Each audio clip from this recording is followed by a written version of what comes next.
Get your pen and write your story all over again. And this time, learn the lessons, motivate others, and share that inspiration. Dear Max FM with DJ Chini. Dear Max FM, ako po si Dinah. Sassy and friendly. Pero alam niyo, Chin, I have a wild side na hindi alam ng lahat.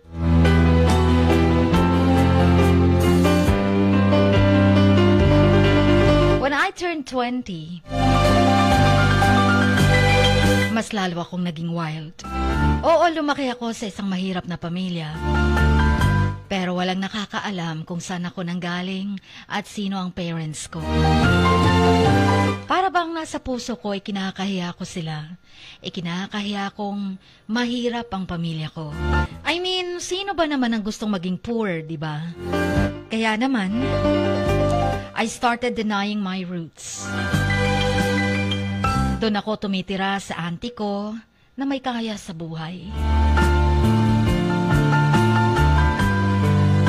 Siguro sa 5 taon, isang beses lang akong napadalaw sa amin talaga. Sa parents ko.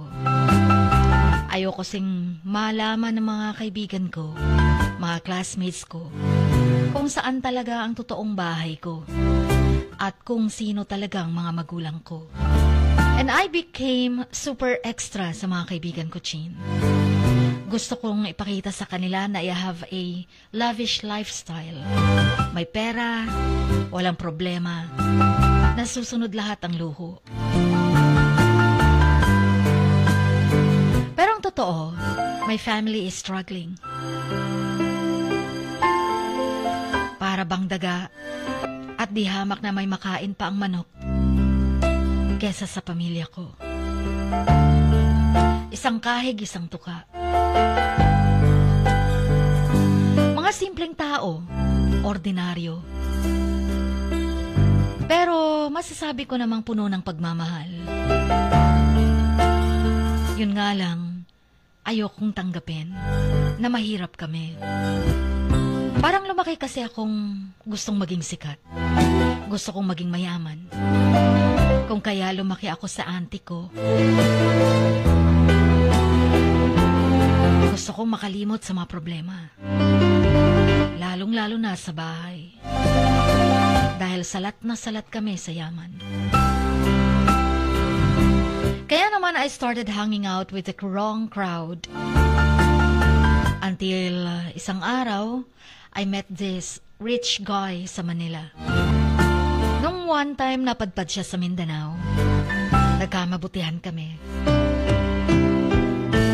At dinala niya ako sa Maynila. Inikot niya ako doon, pinasyal. Sobrang saya ko.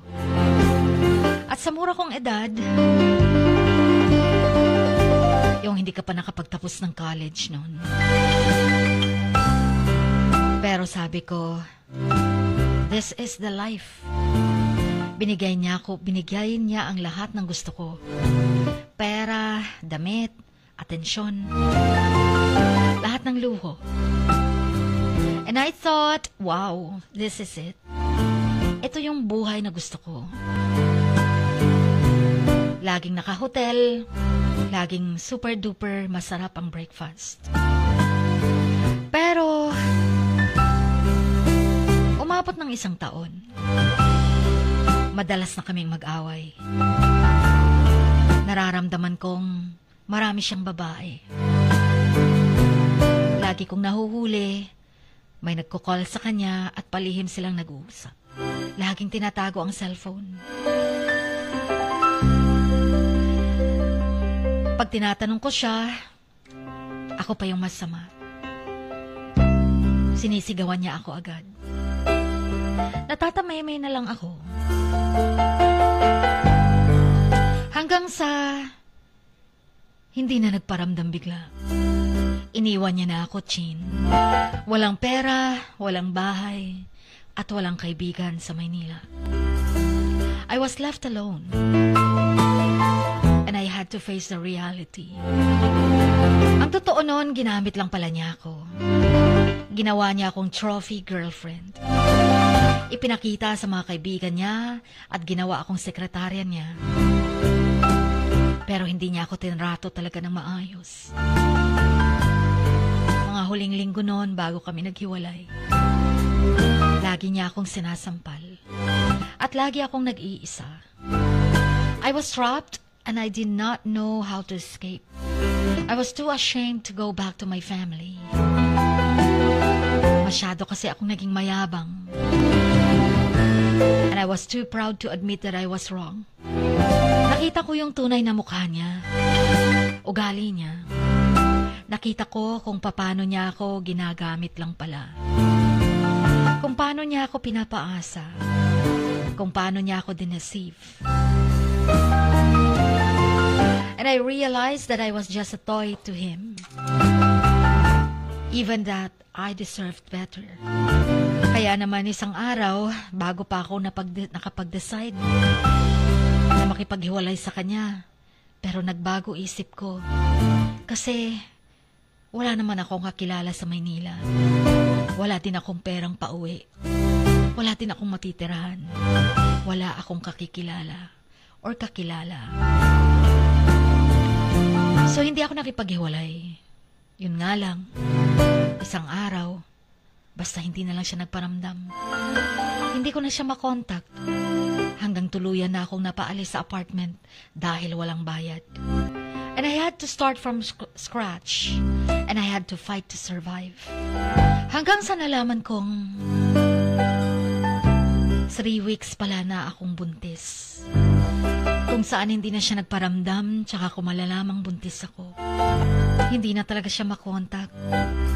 Hindi rin kasi siya mahilig sa social media. Kaya hindi ko alam kung anong Facebook niya. Sobrang nanlumo ako, Chin. Sobrang sinisi ko ang sarili ko dahil masyado akong naging wild at nagpadala sa tukso.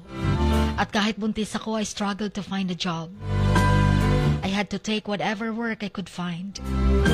Yung isinusuka kong mga trabaho, yung ikinakahiya kong gawin, yun pala ang kasasadlakan ko. I worked as a waitress, as a cashier, and even a street vendor. Sa Maynila, kailangan kumayod. Kundi magugutom ka, manglilimos ka. Lalong-lalo na dahil may isang anghel sa sinapupunan ko. Pero hindi ako sumuko. I kept pushing forward. And I kept believing in myself. Para bang nakita ko yung liwanag sa dulo ng tunnel.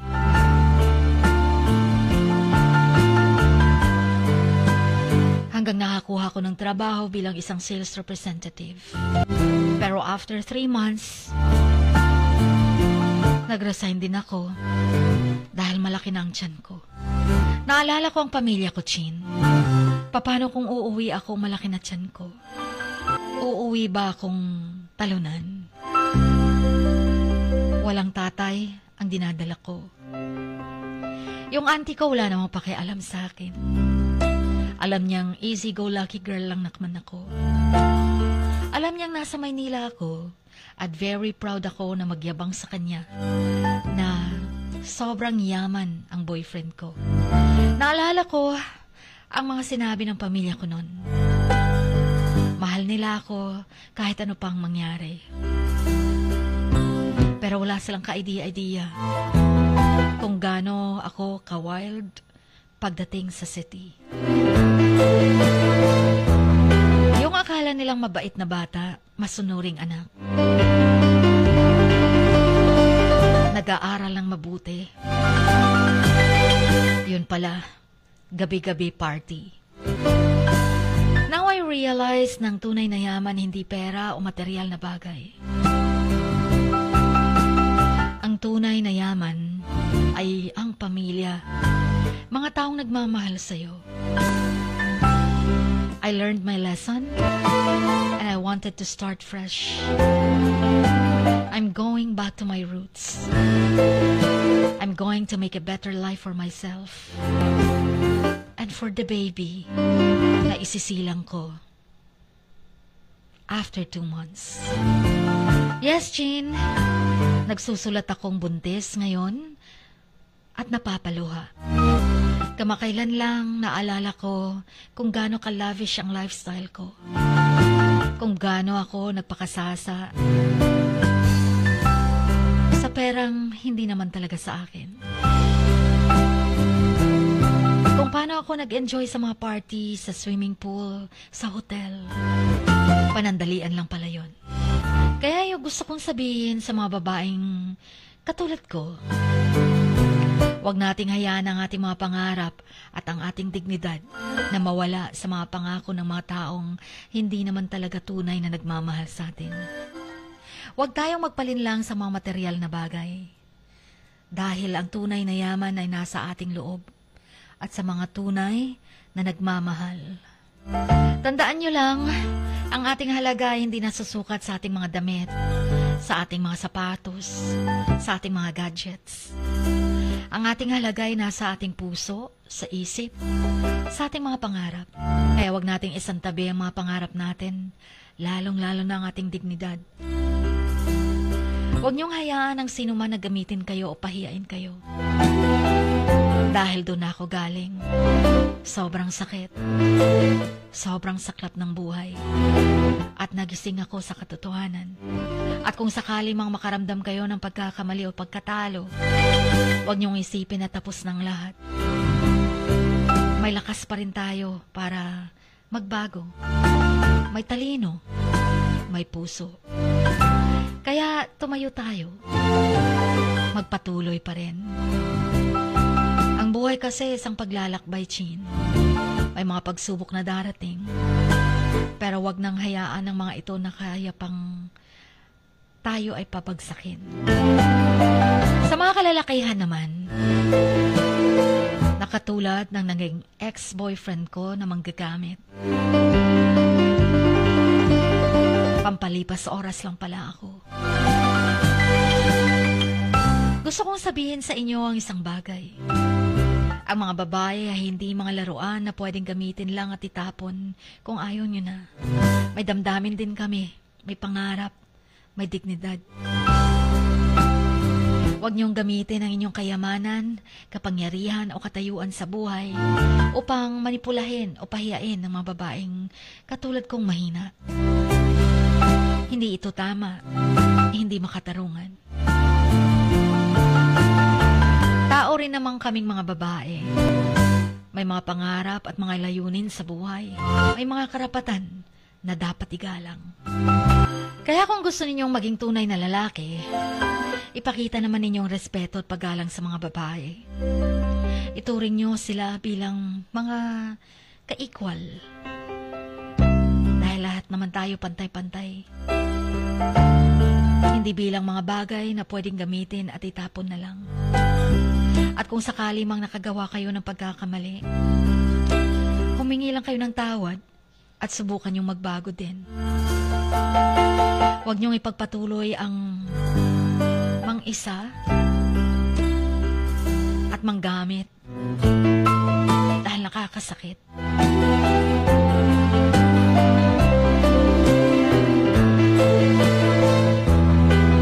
Remember, ang tunay na lakas ng isang lalaki ay hindi nasusukat sa kanyang kayamanan o kapangyarihan, kundi sa kanyang kakayahan na igalang at pahalagahan ng mga kababaihan. Chin, hanggang dito na lamang ang aking kwento. Sana'y napulutan ng mga kamaks ang kwento kong ito. At hanggang sa muli, ang inyong kamaks, always, Dinah.